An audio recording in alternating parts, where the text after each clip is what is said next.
It was the Mets of times. It was the worst of times. Mets Wrap 360 starts now. You're tuning into the destination for TV superfan discussion, AFTERBUZZ TV. And now, let the buzz begin. Something about the little musical interlude here, this version of Meet the Mets, it's able to kind of tamp me down a little because I'm not getting sung to. I like that we have the musical. Good choice by Mark, who probably didn't even realize that this has not been a great week for the Mets. There were a couple of great flashes of excitement. This is like the Show Tunes version. This is the Solid Gold Dancers version. But anyway, welcome to Mets Wrap 360. I'm Christian Bladt, Twitter, Instagram, all the good stuff, at ChristianDMZ, joined, as always, by Melissa Weinstein. Hello. At Melissa Wein, That's me. MELISWEIN. A little later, we're going to have a guest, which I'll tell you about when we get closer to it, a return guest. But, Melissa, I texted you a little bit beforehand, just giving some logistics as to which studio we were in and all that stuff, and I said it's not going to be a fun show. I disagree. You disagree. I am fascinated to hear you explain why this is going to be a fun show. Let's point out, by the way, for those watching on YouTube, Melissa is not wearing a Mets shirt. Now, granted, it's the Jets in a logo that is basically a homage to the Mets logo, but you are not wearing a Mets shirt. I refuse to do that today. I thought about wearing my Gare shirt because it was Gare's birthday yesterday, and I think he deserves his own birthday. Yeah, you need to not apparel. disrespect. Yeah, I mean, you know. Absolutely. Yeah, don't. But when I was getting ready, I decided I wanted to wear this, and it was a perfect opportunity to do that. All right, so that's what you're wearing, and Yes. that's why, and that's also just to let our iTunes listeners know that she is wearing something different. But why is this going to be a fun show? I'm still not convinced. Although I do enjoy our guest. He's always been great when he's been on before. Well, Jaron is fantastic. Yeah. I have a ton of pages of fun facts, more fun than last week. Last week they were just facts that were sad. Yeah, they were the opposite of fun facts. But this week they're actually pretty fun. And then if we go back to Tuesday, the game that didn't happen. The best game of the week. Well, I disagree, but I was actually really excited that we got rained out that day. Obviously, I love every day that there's a Mets game because it is what keeps me awake and keeps me going at work.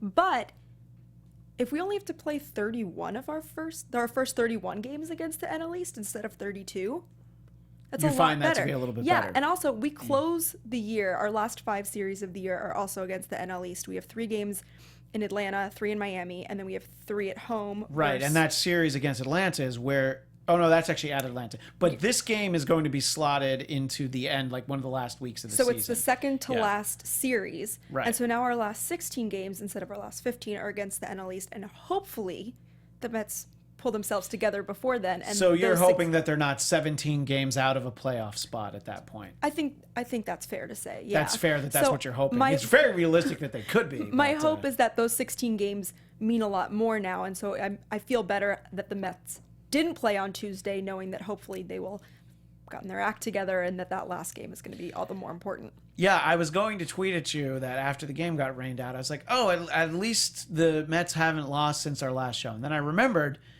the Sunday night game wasn't over yet when we did our last show. So they had lost since. I intentionally did not take any prep notes on last Sunday's game because I don't want to talk about it. You want to just ignore it and pretend that it didn't happen just because Daniel Murphy hit a grand slam in the first inning? Actually, that part doesn't bother me so much.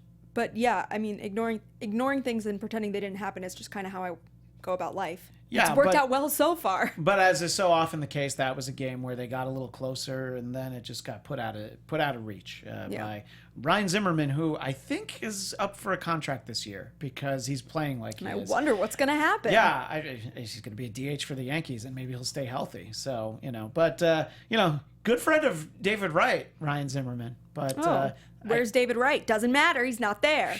Yikes. Somebody's getting a little I'm feisty. upset, but I got so many facts. I'm just excited. Okay. So you have so many facts that I want to let you dive into them before we have our guest join us while we talk about the bulk of the week. We're not really going to spend that much time on Sunday, but I did want to mention it in passing because it was something that we hadn't had a chance to cover last week. But fun facts, or actual fun facts, not sad facts. Okay. Well, you have 6 pages of fun facts? No, so these are just game notes. Oh, okay. Okay, fun facts, and then we'll do silver lining facts kind of as we get to them. Great. Last week I went through and was saying that so last week we were recapping 5 games, and I mentioned that the opponent scored first in all 5 games. Correct. The Mets also lost all of them. But I was going through and kind of figuring out, does that matter? And so far this year, it doesn't. So the Mets have 10 wins. They have scored first in 6 of those wins. And the Mets, in their 14 losses, have scored first in 5 of them. Okay, so it's that's a 6-4 split on the wins and a 5-9 on the loss. Okay, so that's almost inconsequential. I think that doesn't necessarily have that much to do. I think getting a final turn at bat, not getting walked off, I think is something that can sometimes help, especially in long extra inning games. But yeah, scoring first doesn't necessarily mean anything. It's a good emotional boost, Right. but obviously in terms of statistics means almost to nothing. Devil's advocate, that getting put down 5 runs in the first inning, and it happened today, although they were only down 4, but they gave up 5 runs in the bottom of the first. So there is sort of that reversed effect. There's an emotional way that it's kind of keeping you down. But all right, so that's a fun one. Last week we had 8 errors in 5 games and 5 hit by pitches in 5 games. This week, 7 errors in 6 games. Not good, but better. And only 1 hit by pitch, which I believe was Wheeler on Adam Eaton, and I know I wrote it down, but I don't know where it is, so I'm not that organized. No, but there's just 1 though, so that's just one. Just 1. So pretty happy. Not good, but better. Yeah. So that's a not good fact, but a better fact. Yeah, and then as we go through the week, I'll kind of throw out some more not good but better facts.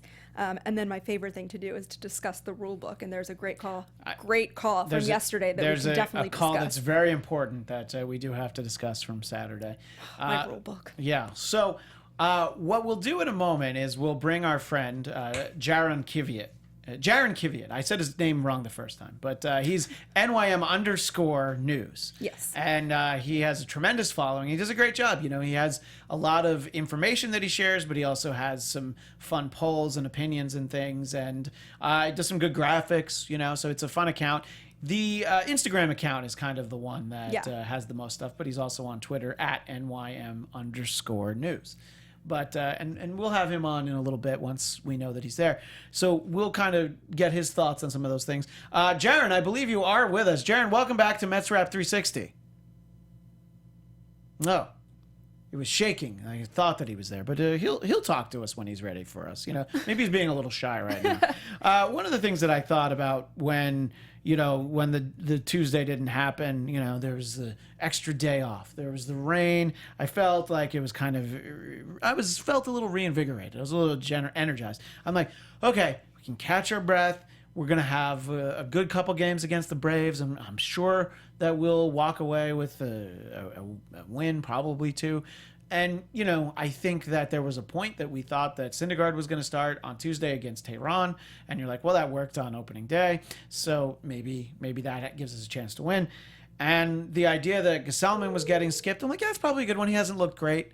And that's not what happened. None of that happened. And then he did start. And he looked terrible. Julio Tehran looked great, and I definitely remember his name now. Yeah. I'm not going to forget his name the rest of the season. Never again. I forgot his name in the first show of the year.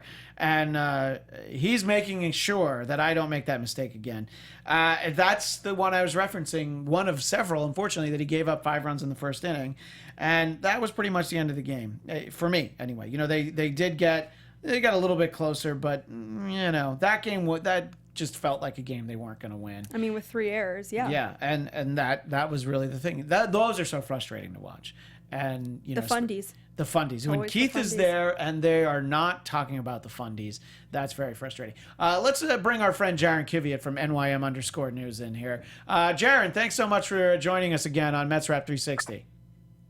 Yo, what's up, guys? How you doing? We're doing all right. We were starting to talk about some of the specifics on the week, and there were a lot of errors this week. Melissa, how many errors did you say that there were? There were less than last week, but still a lot, right? It was 7. So we had 7 errors this week, and Jaron, anyone who watches Mets broadcasts know how much Keith talks about the importance of the fundies. Do you feel like the fundies were really lacking this week? Oh yeah, there's no doubt the Mets were looking horrible fundamentally. Even the week before that too. I mean, just like these past 2 weeks have been, pretty brutal, and like on all aspects too. Offense has been inconsistent. The bullpen has been pretty inconsistent as well, mostly bad, and then of course the defense as well. So like on all counts, it's a horrible 2 weeks of Mets baseball. Yeah, and after Thursday's day game, which we'll talk about in a second, I was convinced that we were going to have a show that we talked about today where they didn't win any games. Just because, look, I know that you can beat Max Scherzer, you can beat Steven Strasburg, but you just felt like this Mets team wasn't going to go in there and do that. It wouldn't, in my mind, it didn't matter who was starting for the Mets. Those are two guys that they just didn't have the ability to beat.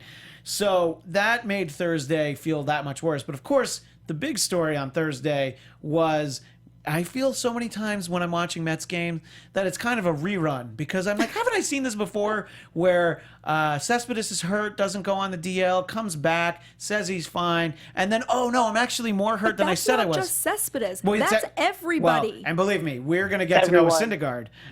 But I don't know. I mean, it was just like, it happens in the Thursday game, Jaron, and I'm just like, well, of course he wasn't ready, right? I mean, it wasn't really a surprise, but of course it was a huge disappointment, right? Yeah, of course. And like as Michelle was saying, it's just like everything. I mean, like the Mets always get. I mean, I'm sorry, not Michelle. Melissa, yeah. That's okay. It's still me. But yeah, it's like on all counts, like the Mets just always, they always downplay injuries and always come back.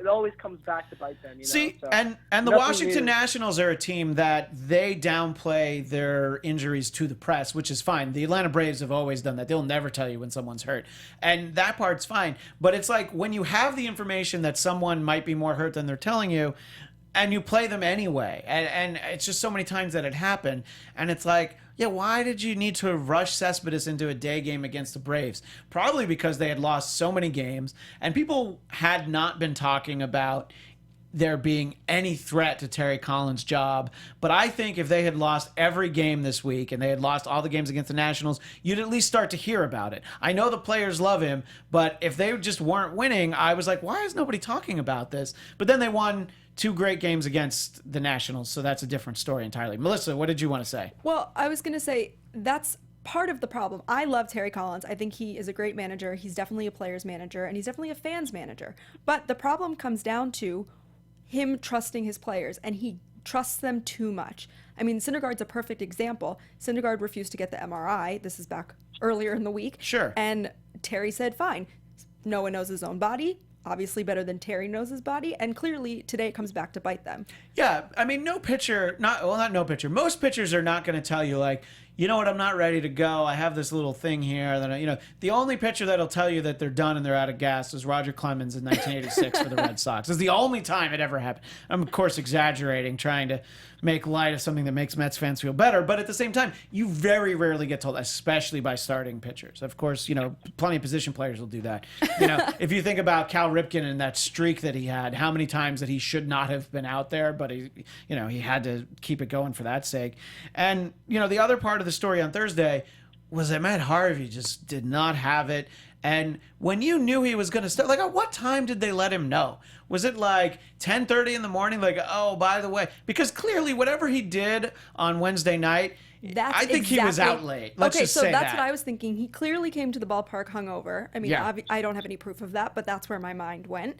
And he wasn't prepared. My excitement for Thursday was to see Syndergaard face Sticky. Yeah. I wanted to see the two guys pitch against each other who were traded for one another. The game all of I a love sudden stuff like meant that. nothing to me, and it hadn't even started. Yeah, and I mean that was just an awful game, and we'll get Jaron's thoughts on some of that.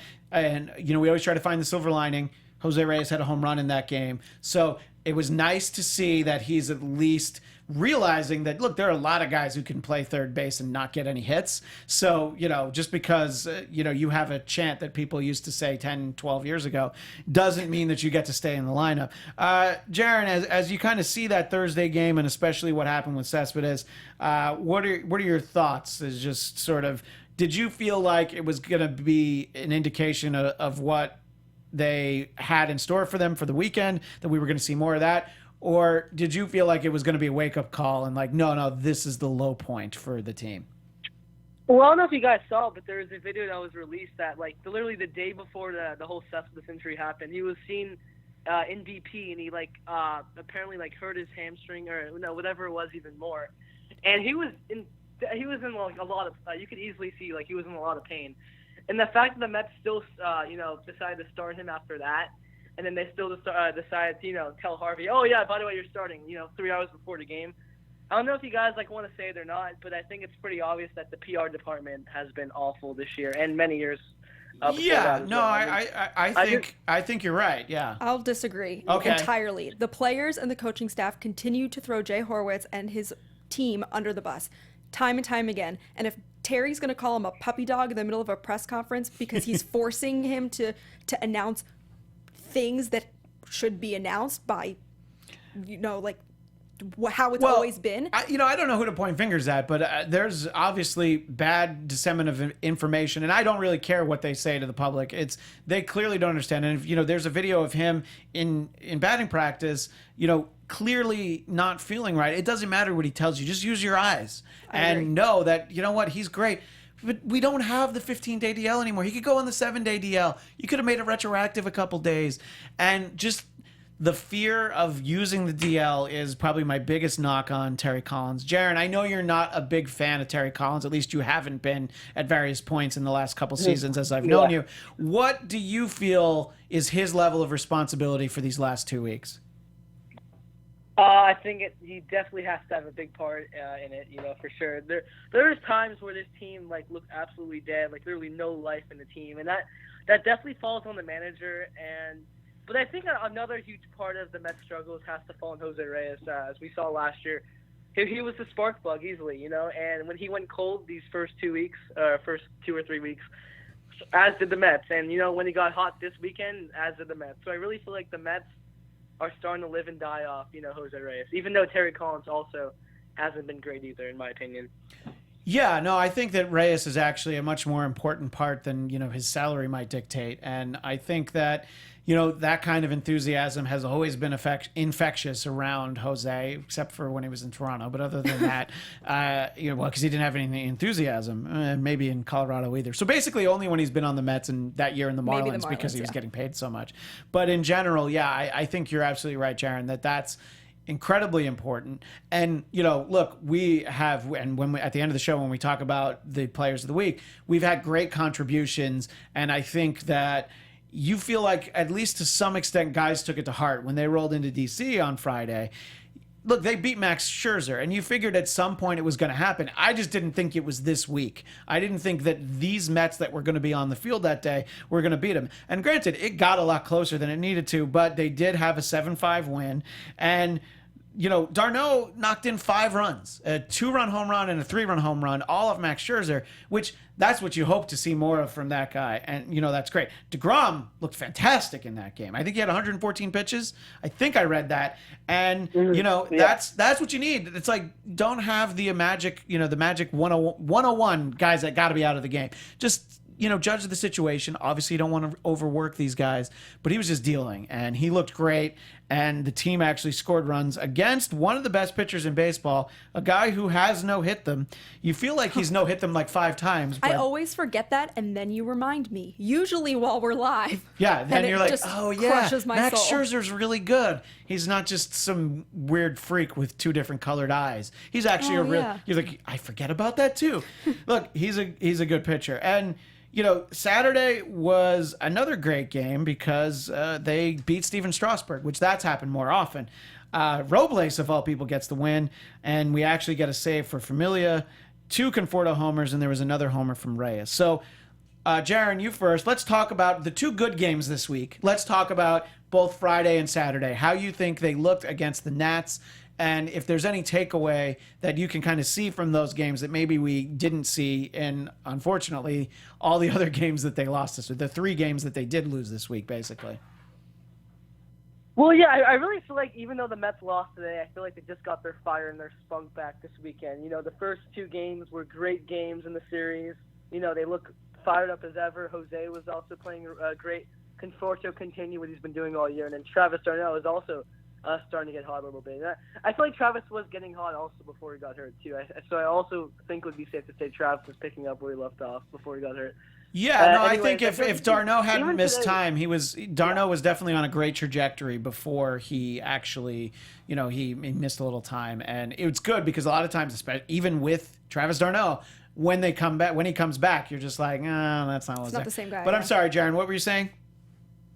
Well, yeah, even like people like are like, yeah, if you look at the score, the Mets obviously got destroyed, but.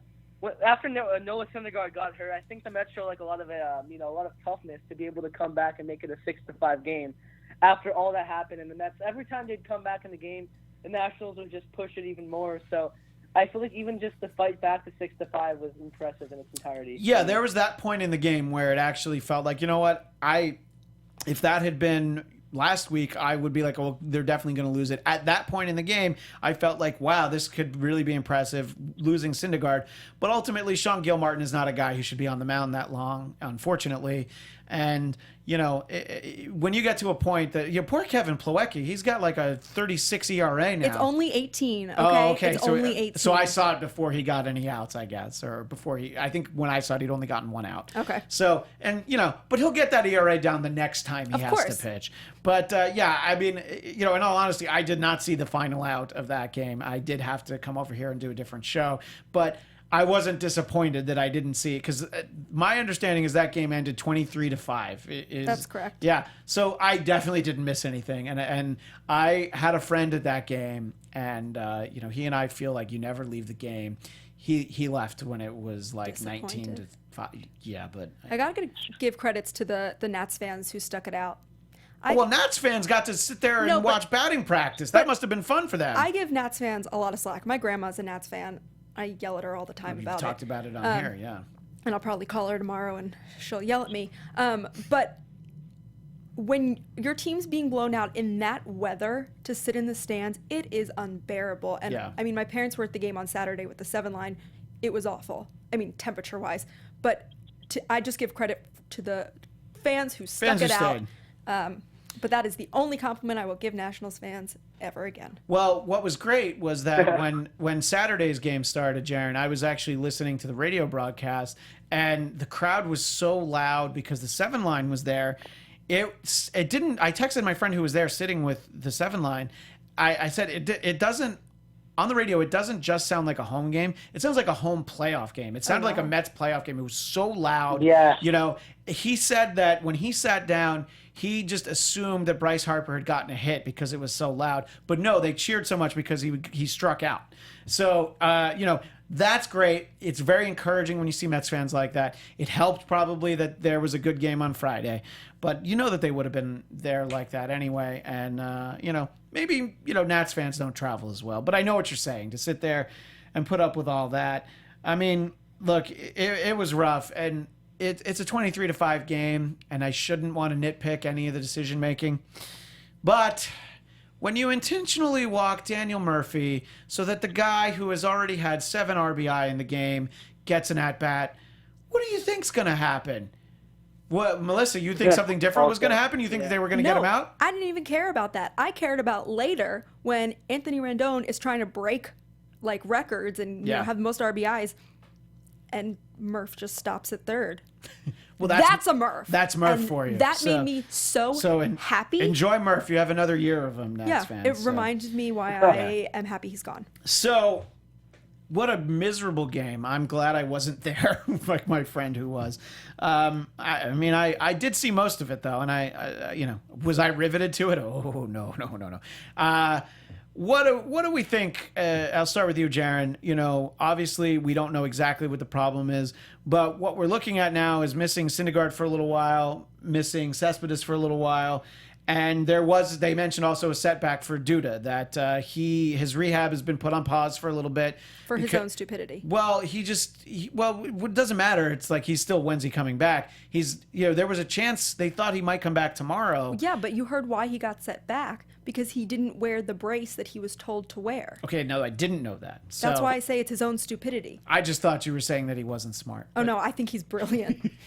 His name is Duda. But Jaron, your thoughts? What are the Mets' chances to even just stay afloat? You know, you don't have to overtake the Nats at this point. You just can't get buried. Do you feel like they can do that while they have this long stretch without an off day, missing their ace, missing their best hitter, and missing Duda, who, you know, is an important part of the team? You know, I mean, he's the guy who actually plays first base. It's the only time you have a guy at the natural position, and he hits some long bombs to get RBI. What do you think? Do you think that they have what it takes to at least stay competitive until everybody gets back? Yeah. Well, about Lucas Duda, honestly, I feel like the Mets are already used to, you know, missing Lucas Duda that's at true. this point. Like he's hurt every year, you know what I mean? Like, he's a great guy to have, you know, when he's actually healthy, but it seems like he's never healthy. But in terms of the actual team playing well, I think we can play well because our schedule's not really that bad coming up, and the Mets are coming off, you know, pretty good overall, a pretty good series in Washington, a tough series to win, and they won the series. I think, you know, it was a tough loss today, obviously a horrible loss, but they still won the series, and I feel like they have good momentum, you know, going into Atlanta tomorrow. Yeah, and I talked about this last week, and I mean, honestly, we saw it at least in the first two games. For whatever reason, the last few years, this team just plays better on the road. So it'll be interesting to see how they play at the new Braves Park. I actually don't know what it's called. Oh, SunTrust. Yeah. See, I did know. I was very proud of myself. I like knowing what the names of these parks are, even though they all have kind of, you know, dopey naming rights names. But I still like to try to keep them straight. And it'll be interesting to see. I actually haven't watched any games that have taken place there. I know that the Braves have played there a few times. But so we've got 4 games there as we look ahead to the week, and all these games are at 7:30 Eastern, 4:30 Pacific for those of us out here. And, you know, I alluded to Mets games feeling like reruns. Well, tomorrow night we're going to get Gesellman and Tehran, and then Tuesday we get Harvey and Dickey. We're going to get DeGrom and Cologne, which that I'm actually looking forward to. And Wheeler and Jaime Garcia, that's the ultimate you know, the Vegas term for a game, for something you can't bet on. That's like a push. You really, that could go either way, you know, that could. So before we talk about the final series between now and our next show, Jaron, as you look at the way that the Braves have played them so far, how do you feel about heading into this place, this new home for the Braves, for 4 games, starting tomorrow after they basically got destroyed tonight? Do you feel confident in the Mets' ability to play well in Atlanta?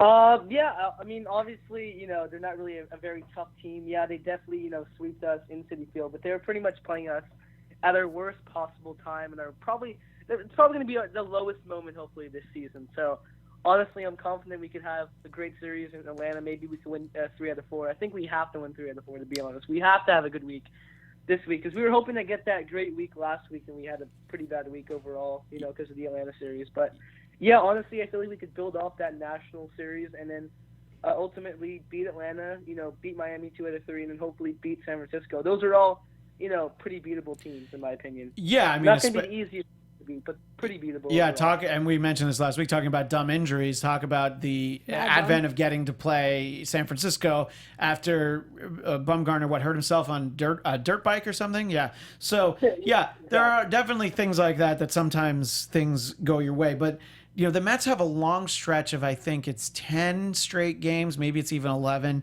and there's no off days, and Syndergaard's out, so they're going to have to get creative. And I heard them talking about having Rafael Montero start. No! And I'm like, well, that's what they said When might happen. When are you going to learn? I don't know, but they need to learn that he should never start a game. I'd rather have Plawecki go out there and okay, I probably wouldn't, but so, you know, I agree 100%, Jaron. This is in my notes that they need to win these next couple series. Look, you're not a team that's going to have like a 15-game winning streak right now, but you got to win the series. You won the series. Morale Yeah, you won the series against the Nats. And it's a 4-game series against the Braves. You have to not lose that series. The goal is to win it.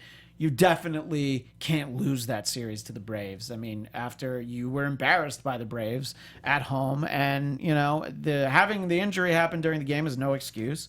And, yeah, then there's the 3 games at home against the Marlins where you're at home. Prove me wrong. Play well at home. That would be great. Play well at home against the Marlins.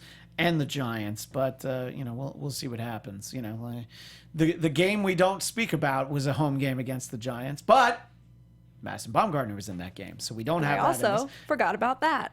Oh, until so you forgot that there was a wild card game? So see, I bring you down. Just kidding. I actually thought you were talking about a different game. Oh, so yeah. that's I was talking. really... So you forgot about that one too. Oh. Yeah. Sean Hooper in the chat, all caps, no Rafael Montero. Agreed, Sean. Yeah, Sean Hooper is absolutely right. on it. Yeah. See if you can pick out any other comments there in the chat that you want to tell us. I'll go back to you in a moment. Jaron, if for some reason Syndergaard and or Cespedes are gone for an appreciable amount of time, do you feel like the Mets are at least willing to try and make a move to get, a bigger bat? Or is Sandy Alderson just of the, we'll sink or swim with the guys we have? Do you think if either of those guys is gone for a while that they will actively attempt to replace them? Oh, there's no doubt. I mean, just like in the first 2 weeks, I already heard that the Mets are, looking at Josh Donaldson and Mike Moustakas. So that just tells if it was only 2 weeks, without, just struggling with Jose Reyes, who was pretty solid last year. It tells you a lot. So just imagining, a guy like Cespedes or Noah Syndergaard missing an extensive amount of time, honestly, I could definitely see the Mets making a move. And there's no doubt in my mind they'd have to make a big move to stay relevant.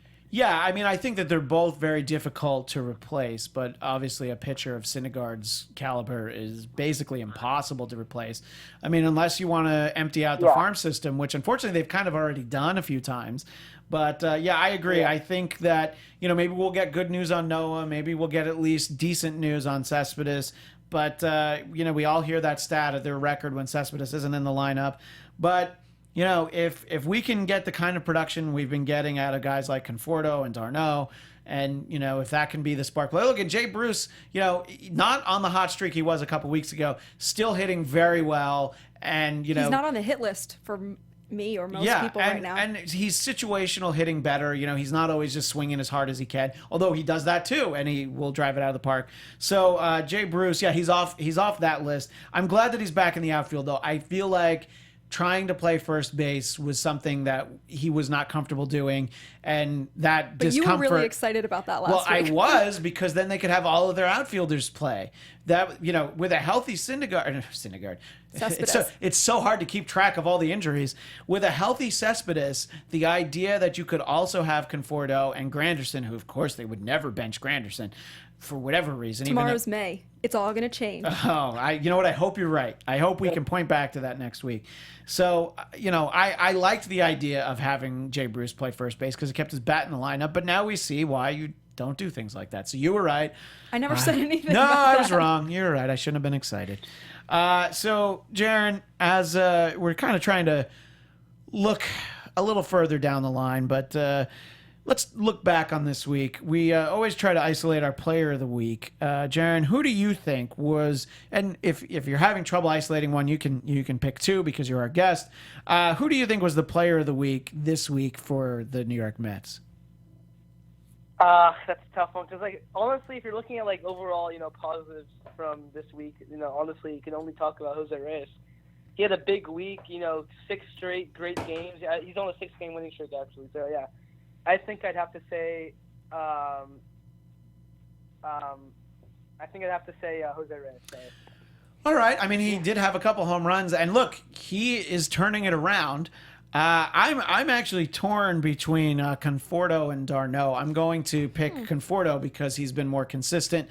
I am very glad that Terry has kept him in the leadoff spot. It was just something that a very Terry Collins move would have been to not keep him in the leadoff spot and move him down in the order somewhere else. And he actually said something today that he's like, nope, I know Jose's hitting better, but we're gonna keep Conforto in the leadoff spot. Good. Yes, that's Took him long exactly enough. what you should do. And maybe he's getting a little pressure to try and make more competent decisions. But I'm gonna point at Conforto. Who do you have, Melissa? Before you give us some comments from the chat. TJ Rivera. Really? Yeah, I was really pleasantly surprised by his work at first base. I think he came in on Friday as a pinch hitter and then came in at first. But it was his first time ever playing first base in the majors. And I was pleasantly surprised. Right before he got sent down a couple weeks ago, he had a few terrible days at third base, and I was just really turned off to the whole idea of him being in the majors. Not a single error this week. And I know that's a silver lining. No, pick, I know that's a huge silver lining, but I was really impressed with him. You know, he did only have 2 hits, but one of them was a home run today, right? Or no, that's was Rene Rivera. As soon as I said it, I'm like, I got my Rivera's confused. But he did the good things, and he didn't do as stupid of things as the other people did. So, you know what? TJ Rivera. I appreciate, look, there's a lot of weeks where I have to make picks that are like that. I just think that Conforto's bat has been consistent. Okay, so what are some comments from the chat that you want to share? Some interesting ones. Might as well try and start Blevins. Why is Grandy still When I was younger, I fifth? used to not understand that. It's like, yeah, why don't you have John Franco start a game? And I get it now, but I was like, yeah, why don't you? But yeah, no, let's not have Blevins start a game. Vinci says Tebow, player of the week. Look, Tebow is tearing it up, but it's in single A, and I have a friend who's a huge Tebow fan, and he's just so excited for the idea that he might get promoted to Vegas because it's an excuse for this degenerate gambler drunkard that I know to go to Vegas. I was saying for me to go to Vegas. Well, I would go to Vegas, but he has an excuse to also go. But yeah, gotcha. Because so far I've seen Mets rehabbing. I've seen future Mets there. I saw a very dejected Ike Davis having to play first base in Vegas, and he was very much not happy about it. But I saw Wilmer Flores down there. I saw Steven Matz pitch there. So I love going to Vegas and checking out, the future Mets. But let's hope that we don't have too many future Mets coming. You got some more comments that you feel like you need to share? There's a bunch that are coming in, but there's 2 Fast I want to share. and Furious. Josh Edgen for player of the week. He did come in and get a save. I agree with that. Like, that's not my pick, but I can understand that because he came into a tough spot. We didn't talk about how Familia was very ineffective on Friday night. 3 singles. I actually cheated on the Mets that night. I got amazing seats to the Dodger game that night. They were playing the Phillies, so I felt like I was like, all right, it's an in-division game. I want to see an in-division team lose. And on the scoreboard forever, it's 7-5. I'm like, well, what is going on? And I went home and found out. So yeah, Edgen coming in a really tough spot. Did you get to see Ty Kelly play? I saw the highlights after the fact. Jaron, your thoughts on something like that, like somebody like a Josh Edgen, kind of an unsung hero, somebody that comes in a spot and performs really big. Me personally, I don't know if the Mets have enough players that are capable of, just exceeding what you think their capabilities are. A Josh Edgen getting a tough save like that. Do you think that there are other guys in the clubhouse that could get some, or out in the bullpen? Do you feel like there are guys who are capable of being unsung heroes on this team? I think the bullpen needs major, major work. I mean, the fact that we're talking about Josh Edgen having a great week, really, really makes you think, But in terms of the bullpen, I don't really know what we could do. There's not really that many guys available. On paper, I mean, we had a good bullpen coming into the season. It's just they all have been completely exposed. You got Familia, who is always shaky. Addison Reed has looked very hittable. Salas is not even close to that guy he was for like those first 2 weeks or so. And just everyone, and Jerry Blevins has also pitched really bad this year too. So just everyone in the bullpen looks really bad this year. And I don't even know if there's one guy who's impressive. Maybe Honto Robles this past 2 weeks, but which is surprising because he was somebody that I was very difficult. I was not easy on him last year, and he has looked good. He did have a win the other day, which is true. But yeah, I think that the bullpen leaves a lot to be desired. And the thing with Familia, he's really basically starting spring training right now on the field, and it's showing, that he's very rusty. You got to hope he turns it around, because if he doesn't, if he's not able to be effective, there's no real chance. Because look, they don't have an off day for almost 2 weeks now, and these starters don't go more than 6, maybe 7 innings if you're lucky. And we're going to see a lot of the bullpen, and they might have to get the Vegas shuttle going again. A lot of guys up and down just to rest some tired arms. You seem to be amused by some things in the chat there, Melissa. There's a few. I do just want to say we have so many comments coming in. I can't read them all. I'm very sorry. But we don't usually have this many comments, so we have to thank Jaron for bringing his fans along. But for anyone everyone who's commenting, Yeah, of course. please tweet us at ABTVMets, at Thank Christian DMZ, at Melissa Wine, and at NYM_news. We can respond to all of your comments on Yes. Twitter. There's no limit to the number. Please tweet to us, yes. And if you're someone watching the archive version of this show on YouTube, leave your comments at the bottom. We respond during the week. The live comments will disappear, so Melissa and I will try and look back at them once the show ends and make sure that there aren't any gems that we missed. But we appreciate everybody. But, apparently my friend Star Drew had some very unkind things to say at the beginning of the chat. But unkind in a good way, like logical. He's a Toronto factual. Blue Jays fan, so he's not in a good place right now, basically. Anyway, Jaron, before we let you go, how's everything going over at NYM_news? I was talking in the intro at the beginning of the show. You know, you have a lot of great polls there, and you do some fun videos, and just some great content that you provide. What do you think people are kind of responding to the best? What are you getting the most likes, the most comments? What are the things that people like most, Mets fans enjoy seeing at NYM_news? It's really tough to say because I just do a whole bunch of different things. I've done like some quote graphics with interesting quotes like people have said. Like I've done videos of like Terry talking about the team. But overall, I think the thing that always goes viral are like the memes I post and stuff. But yeah, that's pretty much it. What is actually exciting though is my brother has like a funny like comical page he does where he like rants on the Mets, and I don't know if you guys know who Barstool Sports are, but they reposted the video and he's like just blowing up right That's now. awesome. Oh wow, no, yeah, I'm very familiar with Barstool Sports, and the fact that your brother had a video posted there is It's a big great. deal. So Yeah, you gotta check it out. Yeah, go ahead. Tell us where to It's find your really brother's exciting. videos. It's on Barstool Sports' latest video. So when we're done, you can just go check it out. It's pretty funny. He's like ranting on the team. Oh, great. Cool. Yeah, no, we'll try and find that, and maybe we'll show it next week or a future week. Well, Jaron, we'll have to have you back. Let's try and have you back on this. This was better note. this was a less disappointing week than I thought it was going to be. There were at least a couple of bright spots, but. And Melissa was right. The show was not as much. Last week was awful. Last week was terrible. It was an awful feeling. I also think it was like a 30-minute show because I was Metsed out by the end of That's that fair. show. Because we're like looking on our phones, Jaron, and we see, oh, Daniel Murphy hit a grand slam, like while we're on the air. And I'm like, oh, I can't. I just can't. That's the But end. let's hopefully have you on in a week where let's just be, not too optimistic. They win more games than they lose. That's all we need. We'll have you on a good week, a winning week. But in the interim, everybody should follow you at NYM_news. Thanks so much, Jaron. Jaron Kivy, we'll talk to you soon. Oh yeah. By the way, guys, I also forgot to add Jose Reyes is a big fan of NYM News too. He joined the that's- live stream. That was another great moment too. Oh, that's great. so cool. Well, next time you last talk time to him, he let him know I commented. still have an empty bottle of Cabaret. but if he wants to send us a case, that'd be yeah, great. Yeah, exactly. All right, thanks, Jaron. We'll talk to you soon. Melissa, as we wind up in our kind of final minute or two here, are there any last-minute comments there in the chat? Or there's just too many to keep There track are of? so many, and everyone keeps saying, please read mine, and I can't. But You can read some of them. I'll read them, and then we just won't comment on Sure, them. just go ahead. What do you think they should do with Dominic Smith? Someone said, it's very early, but if we're playing like this near the deadline, should we be sellers or buyers? Someone said Plawecki for Cy Young.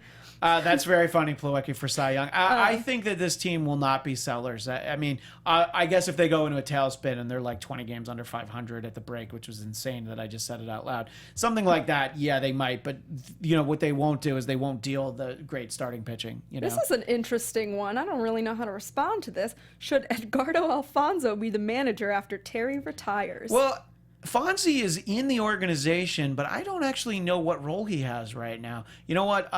Let's make a note. I'm going to look into that and see what he's doing currently. A lot of people wanted Wally Backman to be the manager. I saw him manage in Vegas, and I've seen some great videos of him managing lower than AAA, and I don't think he has the right temperament to be a major league manager.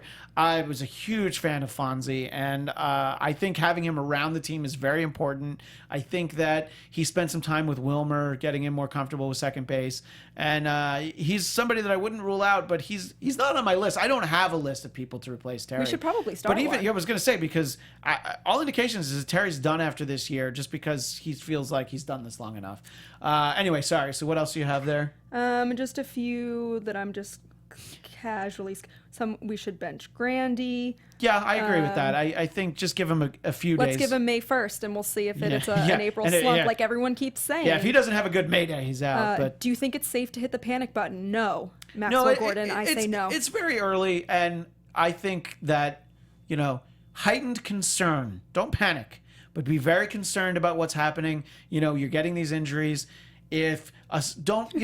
Bench a guy maybe a day too early. If a slump's going on, don't give him that one more day to turn it around. And I think that's the Mets staff in general is guilty of is giving that extra leeway and I definitely agree with problems. that. And that those are definitely the problems that we run into across the way. Well, it's great to have so many people in the chat. We really appreciate it. And Jaron brings so many people. I don't even know how many people there in the chat, but it's great. And we welcome everybody to come back. We're here most Sundays. I was going to say every Sunday, but we're going to have a scheduling thing coming up in a few weeks that I'll tell you about as it gets closer. But we're here pretty much every Sunday at 5 Pacific, 8 Eastern. Most of the time, we have a whole full week of Mets games to talk about, but we do have another Sunday night game against the Pirates coming up in May. So that'll be another instance where we're on during the game. But in general, you can find us and follow us on Twitter at ABTVMets. We've added a few followers. It's a little bit more of a modest uptick, so thank you.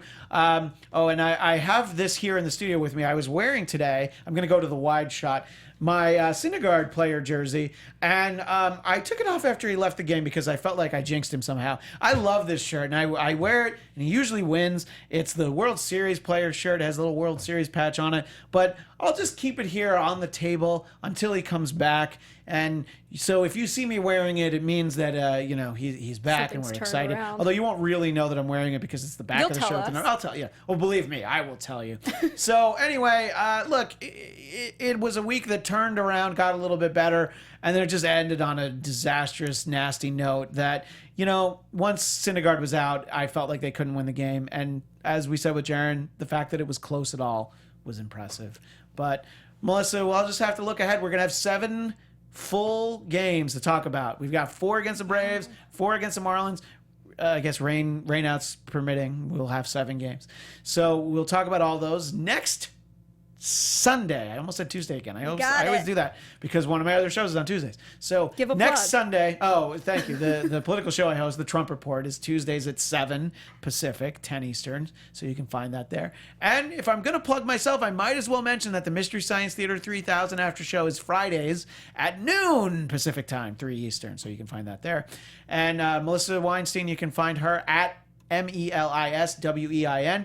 She will tweet a lot during games, and she'll let you know if she's eating cheese or not. So make sure you check that out. And you can find me, Christian DMZ, at Christian DMZ, of course, and at ABTV Mets. Anyway, thanks so much, everybody. Special thanks to our guest, Jaron Kiviat, at NYM_news, and of course, all of his friends that he brought along in the chat, friends and fans. We'll see everybody next Sunday. Thanks again, and let's go Mets. From executive producers Maria Menounos, Kevin Undergaro, Phil Svitek, and the entire AfterBuzz TV staff, we would like to thank you for listening to the AfterBuzz TV network. To watch or listen to other after shows and post comments or questions, be sure to visit AfterBuzzTV.com. I'm Sir Richard Wentworth, and this has been a presentation of AfterBuzz TV. Buzz you later. The views expressed herein are those of the hosts only and do not necessarily reflect the views of AfterBuzz TV or its owners or principals.